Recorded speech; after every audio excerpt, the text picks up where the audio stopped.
On va parler maintenant de synchrone et d'asynchrone.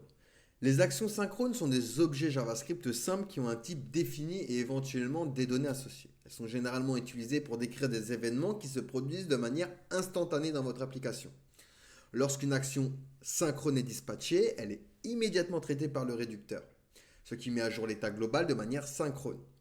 Par exemple, si on vient ici dans notre action, donc on va venir dans action, hop, ici nous avons du code synchrone.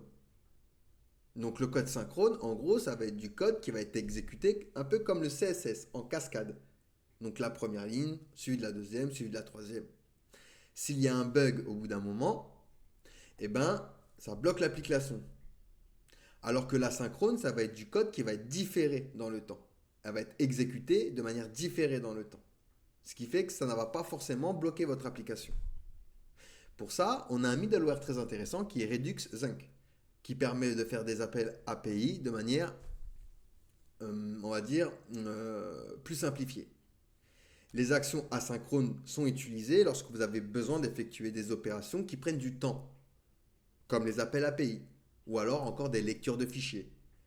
Ces actions sont implémentées à l'aide de middleware, comme Redux Saga, ou encore celui qu'on va utiliser, donc Zinc. Désolé pour la prononciation, je ne sais pas trop s'il se dit comme ça.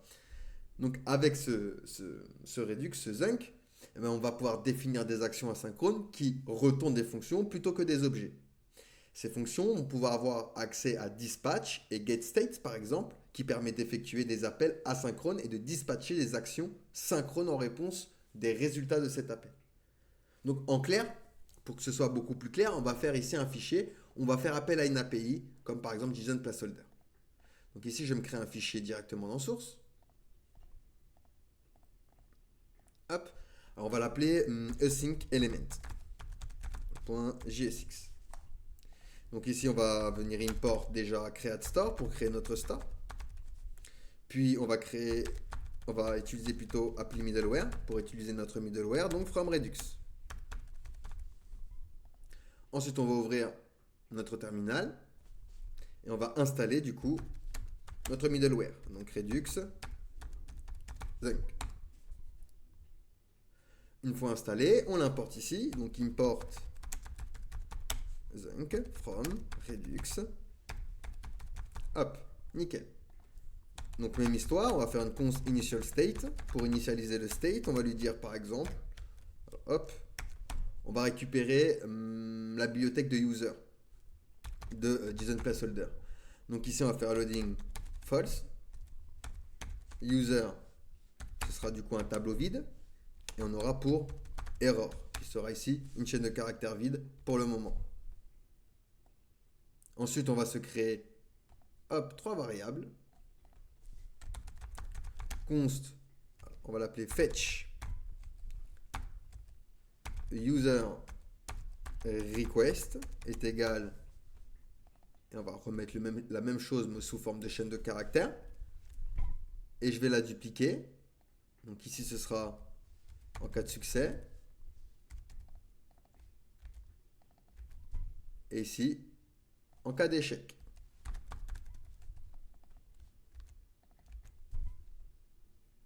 Ensuite, on retourne notre action.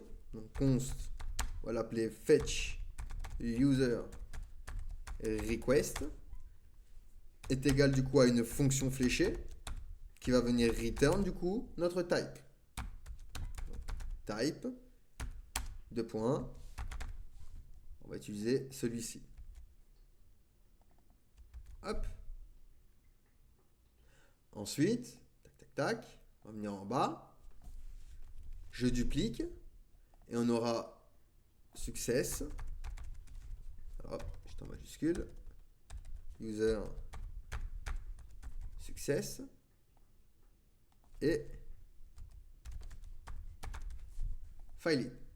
Donc du coup, ici, success, et ici on place notre type. Ensuite, on va pouvoir créer notre réduceur. Donc const réduceur est égal à, donc il aura, n'oublie pas, le state qu'on fait démarrer à initial state, et l'action. Puis on vient de lui dire combien switch. Donc action.type. Et on va lui dire donc case. Donc si ça correspond à fetch request, dans ce cas-là, tu vas venir return. On utilise le spread operator pour récupérer le state et on passera à loading. Alors loading à true. Je récupère la case, je la duplique 2 fois. Donc on aura pour success. Là, on va placer loading à false. Et de plus, vu que c'est success, on va dire que user, on va récupérer action.payload. Et on va lui dire que error sera toujours une chaîne de caractères vide. Et pour l'échec, donc failed, loading passera à false. Ensuite, on va lui dire que user, ce sera un tableau vide, vu que c'est une erreur. Et error, sera égal à action.payload. Une fois qu'on a fait ceci, on va pouvoir faire un appel asynchrone du coup à notre API. Donc ici, je vais faire un const fetch user est égal à une fonction fléchée. On va return dispatch. Donc une fonction fléchée avec dispatch à l'intérieur. Et on va dispatch du coup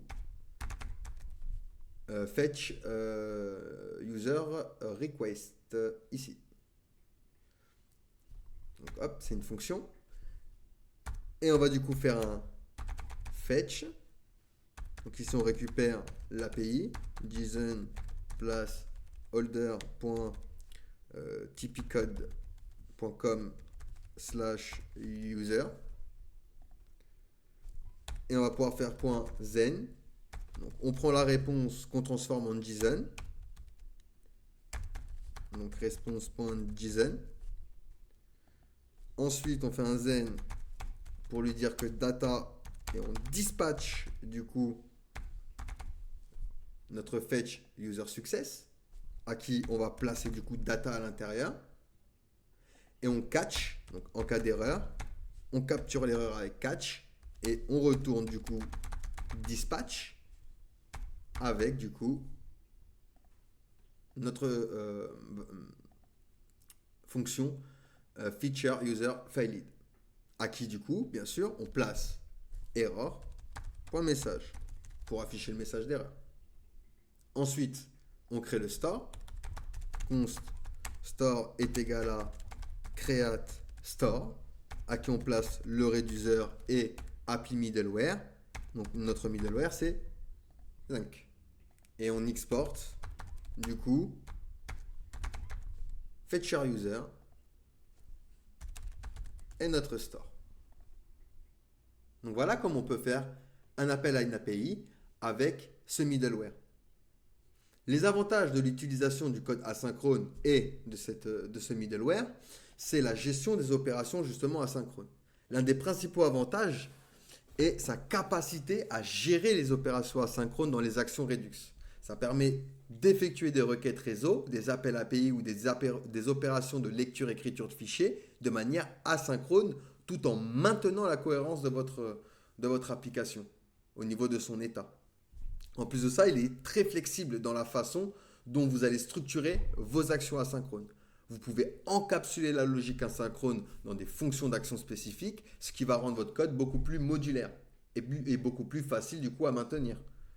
Et sur le traitement des erreurs également, il va vous faciliter la gestion des erreurs dans les actions asynchrones. Vous allez pouvoir utiliser des blocs comme on a fait ici, try et catch. Hop, alors juste en bas. Donc là, on n'a pas utilisé try, mais on a utilisé catch. D'accord? On aurait pu utiliser try à enfermer ceci dans try. Mais ici, on a utilisé catch, vous voyez, pour capturer l'erreur. Et les erreurs vont être du coup récupérées de manière appropriée et afficher des messages d'erreur éventuellement à l'utilisateur ou en effectuant des actions de récupération. Donc voilà comment on peut faire tout simplement un appel à une API avec ce middleware qui est très très utile et vous avez du coup son confrère qui est Redux Saga si jamais vous voulez une autre solution. Donc voilà, allez, on passe du coup à la suite.